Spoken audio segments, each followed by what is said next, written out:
voltamos para o nosso terceiro bloco de princípios básicos da administração pública. O princípio a ser tratado agora é o princípio da publicidade. No bloco anterior, nós finalizamos tratando do princípio da moralidade e agora vamos para o princípio da publicidade, que é o nosso quarto princípio aí dos princípios básicos da administração previsto na lei, na Constituição Federal. Muito bem, seguindo aqui, publicidade. Que princípio é esse? Princípio muito importante, sempre muito explorado em provas para todos os cargos e de todas as bancas. O que a gente deve compreender sobre a publicidade? Significa que a administração e seus agentes devem fazer o quê? Devem divulgar, gente. Divulgar ou permitir o acesso ao conteúdo de seus atos. Com exceção dos atos sigilosos previstos em lei. Então, olha só. Primeiro detalhe. Publicidade é um dever de divulgar, é um dever de dar transparência, divulgar ou simplesmente permitir o acesso. O simples fato de a administração amplamente permitir a qualquer um ter acesso ao conteúdo de um ato praticado, isso já garante a publicidade. Claro que tem que destacar os casos em que a lei exige publicação, a gente vai detalhar isso, mas publicidade, grave, é o dever de divulgar o conteúdo do ato ou pelo menos permitir o acesso ao conteúdo de qualquer ato praticado. Só não vai ter esse dever quando a lei expressamente assegurar o sigilo desse ato. Bom, o que a gente pode depreender e analisar aí a respeito da publicidade? Primeiro, a publicidade é uma decorrência, é um desdobramento do dever de transparência inerente ao Estado de Direito. E aqui um pequeno detalhe. Estado de Direito, que é o Estado sobre o qual nós vivemos, é o Estado em que o poder público, os agentes públicos, os governantes e os próprios cidadãos estão submetidos à ordem jurídica. Devem cumprir a Constituição, as leis e os atos normativos do Estado. Até o próprio Estado encontra-se limitado pela lei. Bom, se essa é a lógica do Estado de Direito, em que tudo e todos estão submetidos ao cumprimento das leis, do ordenamento jurídico, é preciso que os agentes que exercem o poder estatal dê transparência ao conteúdo do que estão fazendo. Para quê? Para que a coletividade possa verificar se os atos e condutas por eles praticados estão em consonância com a ordem jurídica, ou seja, se cumprem a máxima do Estado de Direito, que é o quê? Submeter-se aos ditames legais, ao que diz a lei, a Constituição, o ordenamento jurídico como um todo. Então, a publicidade vem desse dever de transparência que é próprio, é uma lógica do próprio Estado de Direito. Segundo aspecto importante da publicidade, é pressuposto do controle da administração. É uma condição para o controle. Claro, né? Como é que a coletividade vai controlar as ações, as condutas da administração pública e de seus agentes, se essa coletividade, se os indivíduos não podem ter acesso ao conteúdo dos atos que foram praticados? Não podem tomar conhecimento dos atos praticados. Então, dar publicidade, dar conhecimento aos atos praticados é uma condição, é um pressuposto, aqui na tela, é um pressuposto para que se efetue o controle. Não tem como controlar aquilo que sequer se sabe que existiu. Então, esse é um outro aspecto. Um terceiro aspecto, ainda mais relevante para fins de prova, é o fato de que a publicidade é um pressuposto ou condição para a eficácia dos atos administrativos. Isso é muito frequente em prova. Publicidade de um ato administrativo é uma condição para que esse ato tenha eficácia. O que é eficácia? A gente entende aqui, ó, eficácia plena produção de efeitos pelo ato. Plena produção de efeitos. Muito bem. A publicidade só não será uma condição de eficácia excepcionalmente. Excepcionalmente quando? Quando uma lei expressamente assegurar o sigilo daquele ato. Mas como a regra não é o sigilo, aliás, a regra é a publicidade, então a regra é que os atos, para produzirem seus efeitos, para terem a sua eficácia, necessitam de publicidade. Necessitam de publicidade. E aí, eu gostaria de mostrar a vocês aqui um detalhe que é o seguinte. Vamos abrir aqui a nossa tela para percebermos esse detalhe. Então vamos representar assim, graficamente. Olha, gente, eu vou confessar a vocês. Fazer um ciclo como esse, num quadro normal, já é digno de ligar para o Guinness. Agora, fazer um ciclo quase perfeito, registro, quase perfeito como esse, nesse quadro digital, liga logo para o Guinness. Ou então para o manicômio, que o cara é maluco fazer isso aqui. E ele ainda vai fazer outro aqui dentro. Olha. Se eu fizesse isso no psicotécnico, o psiquiatra, o psicólogo já iria falar, esse não pode assumir cargo público. É maluco completo. É praticamente um psicopata. Ele tem essa mania aí de loucura de ciclo. Bacana? Beleza.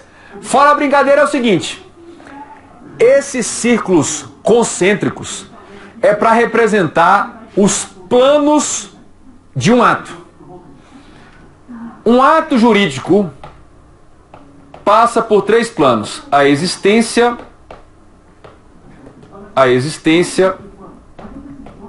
a validade e esse centro aqui, a eficácia.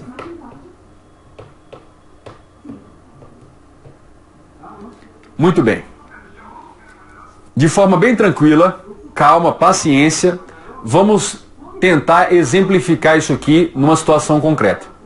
Você foi aprovado no concurso dos seus sonhos, classificado dentro do número das vagas, com louvor entre os primeiros colocados.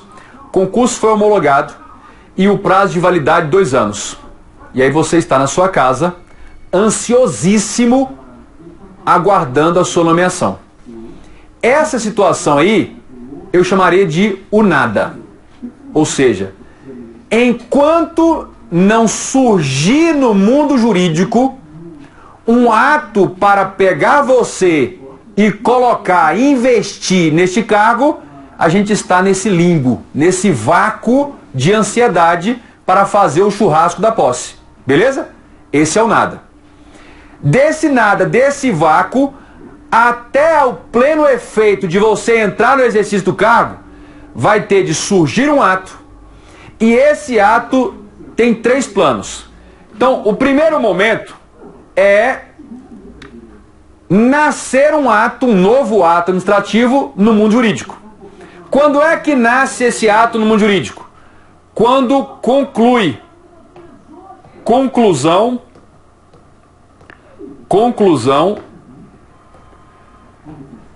da formação do ato. Conclusão dos ciclos ou etapas de elaboração do ato. Como assim, professor? Imagine um carro estacionado irregularmente na vaga de portador de deficiência, um sujeito estacionou irregularmente, aí um agente de trânsito chega e começa a preencher aquele auto, aquele documento de infração. Esse preenchimento é o ciclo, são as etapas da elaboração do ato. Concluiu, assinou, pronto. Esse ato já passa a ter existência no mundo jurídico. Tendo a existência, isso que passou a existir no mundo jurídico, isso que entrou no mundo jurídico, pode agora ser confrontado com esse mundo jurídico. Ou seja, verificar se esse ato que entrou está em conformidade com a lei. Então, aqui é a conformidade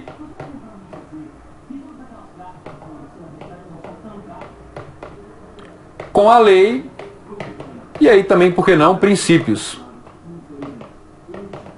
Até porque a violação a princípio gera nulidade do ato também. Bom, e por último, a gente verifica o que para eficácia? O que é eficácia? A eficácia é se esse ato já tem a sua plena produção de efeitos.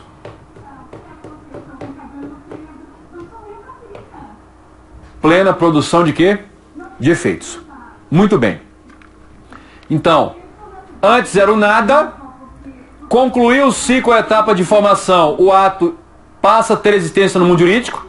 Já existindo no mundo jurídico, eu posso verificar a conformidade desse novo ato com a ordem jurídica, com as leis e os princípios, aí é a validade.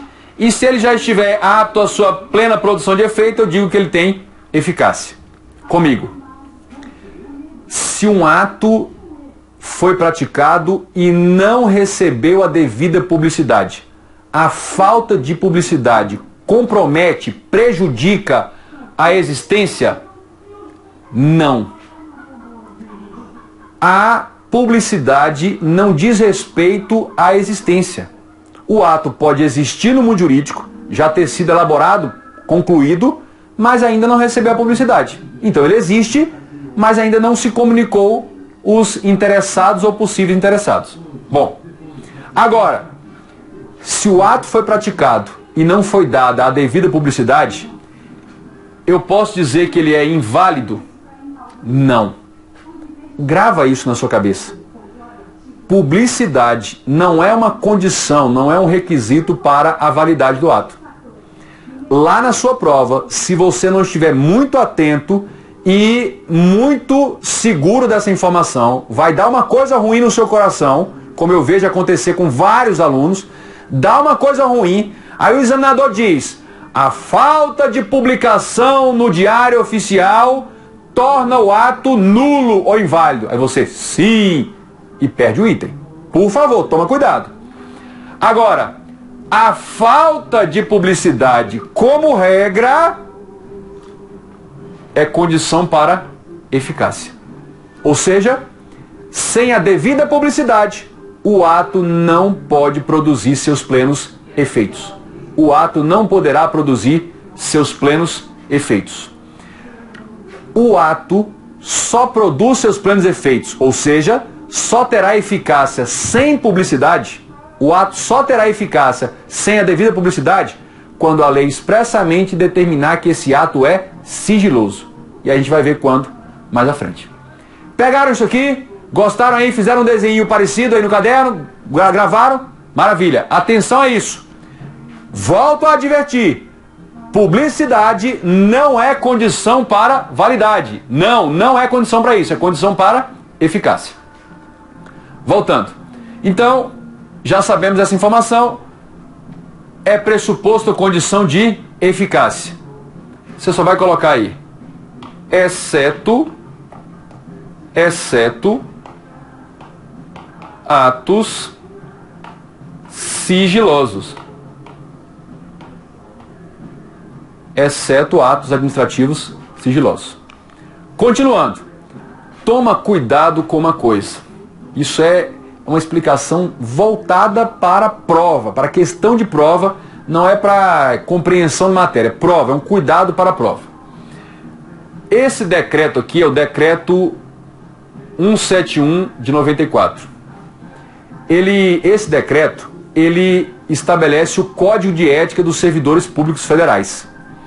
Esse decreto aqui no capítulo 1, seção 1, inciso 7º, diz assim, olha: salvo os casos de segurança nacional, investigações policiais ou interesse superior de Estado e da administração pública a serem preservados em processo previamente declarado sigiloso, nos termos da lei, a publicidade de qualquer ato administrativo constitui requisito de eficácia, nós já sabemos, e moralidade. o que a gente percebe ao analisar as várias questões anteriores de prova? Quando o examinador de qualquer banca, mesmo sem mencionar o decreto, ele coloca: a publicidade ou publicação é condição de eficácia, ponto. Ele dá como correto. Mas algumas vezes ele coloca: a publicidade, a publicação é condição de eficácia e moralidade, dos dois. Ele também dá como correto. Porque a doutrina majoritária já encampou também essa ideia de que a publicidade é uma condição para a eficácia e para a moralidade, para a transparência, para a boa transparência da administração pública. Então, cuidado com isso. Se ele falar que a publicidade é condição de eficácia e de moralidade, você vai dar isso como correto. Muita atenção, cuidado para isso aí, beleza. Ninguém vai perder questão em prova sobre esse assunto. Agora, quais são os fundamentos constitucionais para o sigilo? Grava uma coisa na sua cabeça. O legislador constituinte, o legislador que elaborou a Constituição, não permitiu que o legislador infraconstitucional, que é o que elabora as leis, garanta sigilo para qualquer tipo de ato. Então, uma lei não pode ser aprovada para dar sigilo para qualquer tipo de ato. O legislador constituinte, a nossa Constituição, só permite que uma lei seja aprovada para expressamente garantir sigilo a atos administrativos em 3 circunstâncias. Quais são as 3 circunstâncias? Primeiro, letra A, para assegurar o quê? Intimidade. É o que nós encontramos aqui, olha. Artigo 5º, inciso 10. São invioláveis a intimidade e a vida privada. Intimidade. A honra, a imagem. Então, pode ser aprovada uma lei para garantir sigilo a certos tipos de atos por questão de intimidade. Por exemplo, é possível aprovar uma lei para garantir que não se divulgue amplamente, não se permita o acesso de atos que autorizem, por exemplo, em cartório, a alteração do nome justificada por uma cirurgia de mudança de sexo. Porque isso iria expor a intimidade da pessoa que tenha feito a cirurgia de transgenitalização. Então essa seria um exemplo, uma lei que poderia ser aprovada por essas condições. Mais uma situação de sigilo. A segunda, para resguardar a segurança da sociedade e do Estado, também chamada de segurança nacional. Olha o que a Constituição diz. Vejam que essas situações de sigilo estão todas listadas no próprio artigo 5º, lá do rol dos direitos fundamentais. Então diz: todos têm direito a receber dos órgãos públicos informações de seu interesse particular, beleza, é o acesso à informação, ou de interesse coletivo ou geral, que serão prestadas no prazo da lei, sob pena de responsabilidade, ressalvadas aquelas cujo sigilo seja imprescindível à segurança da sociedade do Estado. Tudo bem? Esse dispositivo constitucional, ele é regulamentado pela Lei 12.527 de 2012. É a lei de acesso à informação. Em alguns concursos essa lei é cobrada, então vale a pena você dar uma lida. É uma lei muito simples de compreender. Então, a segunda exceção é o segundo fundamento constitucional para o sigilo. E por último, o terceiro fundamento constitucional para o sigilo, na letra C, para resguardar intimidade e interesse social nos processos administrativos e judiciais. Então, nas investigações disciplinares e judiciais, para assegurar intimidade e relevante interesse social. Seria o exemplo de sigilo de um processo administrativo disciplinar em que se apura uma denúncia, uma acusação de assédio sexual. Você vai garantir sigilo ao processo para que preserve a intimidade, os detalhes desse assédio em relação à intimidade da vítima. E para que você garanta o interesse social, o interesse público de punir o infrator, o servidor acusado que cometeu esse assédio sexual. Então, nós teremos aqui o artigo 5º, inciso 60. A lei só poderá restringir a publicidade dos atos processuais, e aí processuais tanto judicial como administrativo, quando a defesa da intimidade ou interesse social exigirem. Então nós teríamos aí essa condição. Bom, mais um aspecto aí na tela, a diferença entre publicidade e publicação. É importante saber isso. Publicidade e publicação. Publicidade, nós já sabemos o que é. A publicidade é o dever de divulgar ou permitir o acesso ao conteúdo dos atos.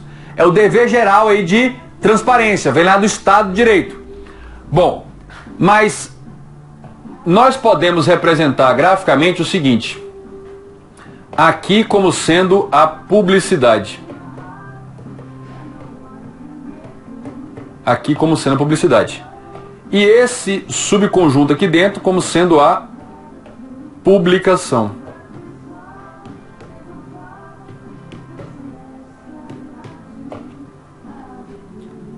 Publicação é divulgar em imprensa oficial.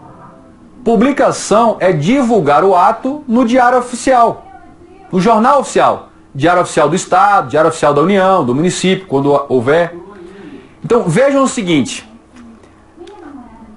existem formas de se dar publicidade sem ser pela publicação na imprensa oficial. De maneira que toda publicação é uma forma de publicidade. Toda publicação é uma forma de publicidade. Mas existem N formas de publicidade que não é feita pela publicação. Não é divulgada em imprensa oficial, no Diário Oficial. Por exemplo, se você já tomou uma multa de trânsito, este ato de multa de trânsito, ele teve publicidade? Teve. Você foi comunicado por via postal, uma notificação pessoal via postal. A multa não é publicada em imprensa oficial. Bom, então é importante você registrar que apenas uma parcela mínima dos atos administrativos devem ser publicados em imprensa oficial. Em regra, a publicidade é feita por outras formas que não a publicação. E aí, a obrigatoriedade da publicação, ou seja, divulgar em imprensa oficial, vai se dar quando? Primeiro, é obrigatória a publicação, quando a lei expressamente exige a divulgação do ato em imprensa oficial. Quer um exemplo para isso? O ato de delegação de competência e a revogação dele deverão ser publicados em imprensa o quê? Oficial. Olha onde está. Está no artigo 14, olha na tela. Artigo 14 da Lei de Processo Administrativo Federal. Então, esse é um exemplo aí. Qual é a outra situação em que há obrigatoriedade de publicação? Letra B. Quando se tratar de um ato administrativo de efeito externo, ou seja, efeito para os administrados, e não no âmbito da repartição. E esse efeito é para uma coletividade indeterminada de pessoas. Venha comigo. Multa de trânsito é um ato administrativo de efeito externo, mas não é para atingir uma coletividade indeterminada de pessoas. A multa é um ato externo com efeito específico em relação a determinada pessoa. Agora, um ato, por exemplo, que determina a alteração de um sentido de uma via, esse é um ato de efeito externo para uma coletividade indeterminada que eventualmente for circular por aquela via pública. Então esse tem que ir para a imprensa oficial, para o Diário Oficial. Está aí uma situação dessa natureza. Muito bem. Agora a gente vai tratar da publicidade no sentido de publicidade propaganda governamental, que pode ter o viés de propaganda governamental. Esse aspecto da propaganda institucional, governamental, é um aspecto tão relevante, que o legislador constituinte optou por traçar as diretrizes gerais para esse tipo de publicidade na própria Constituição. É o que a gente encontra no artigo 37, parágrafo 1º da Constituição Federal. Olha o que diz: a publicidade dos atos, programas, obras, serviços e campanhas dos órgãos essa publicidade deverá ter um caráter que seja educativo, informativo ou de orientação social. Ou seja, só pode ter essas 3 finalidades. Dela não podendo constar nomes, símbolos e imagens que caracterizem a promoção pessoal de autoridades ou servidores públicos. Eu vou apresentar agora a vocês 2 esqueminhas bem simplificados, mas que são precisos para você não perder questão em prova e responder com exatidão o que ele cobra sobre esse assunto, a respeito desse parágrafo primeiro. Comigo na tela, olha só. Então, a publicidade é o que diz a Constituição lá no nosso parágrafo 1º do 37. A publicidade, ela é uma publicidade em relação a atos. Então, atos que foram praticados pelo governo. Então, sai na TV, essa propaganda de rádio e TV. O governador fez isso, o prefeito fez aquilo, o presidente... Isso. Essa publicidade de atos, programas de governo, obras, serviços e campanhas, por exemplo, campanha de vacinação, programas habitacionais ou programas de financiamento. A publicidade de atos, programas, obras, serviços e campanhas do poder público. Isso é o tema regulamentado pelas diretrizes do artigo 37 aí, parágrafo 1º da CF. Muito bem. Então, essa publicidade regulamentada aqui no artigo 37, parágrafo 1º, merece ser destrinchada no seguinte esquema. Olha só. Primeiro, essa publicidade deve observar 2 aspectos. O primeiro é a finalidade.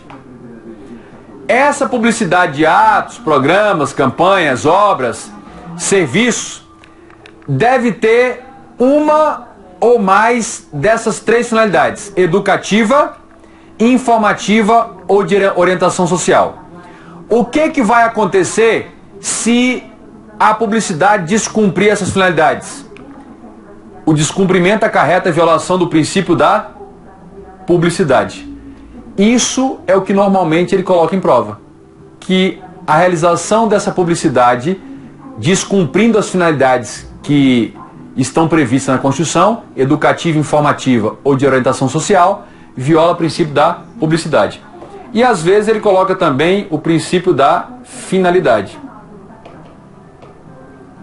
O mais comum é publicidade, mas às vezes também ele coloca finalidade.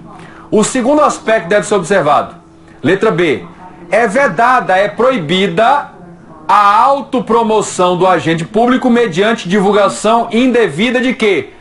O que não pode ser indevidamente divulgado nessa publicidade governamental? Os nomes, símbolos e imagens. Ou seja, essa divulgação não pode ser indevida. Ele não pode deixar de constar o nome do governador, por exemplo. Pode colocar o nome.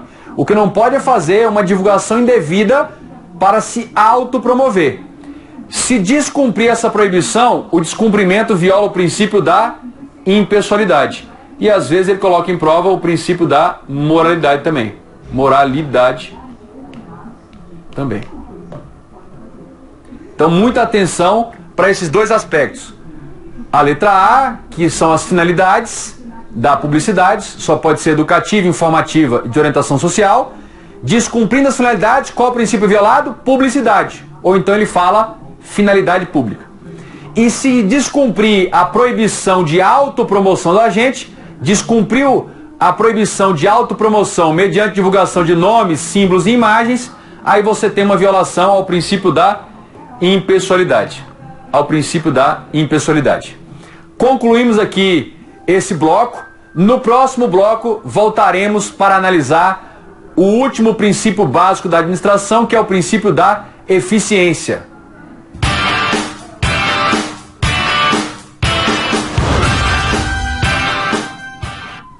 momentos que marcaram o mesmo programa. A gente vê. Não quero acreditar.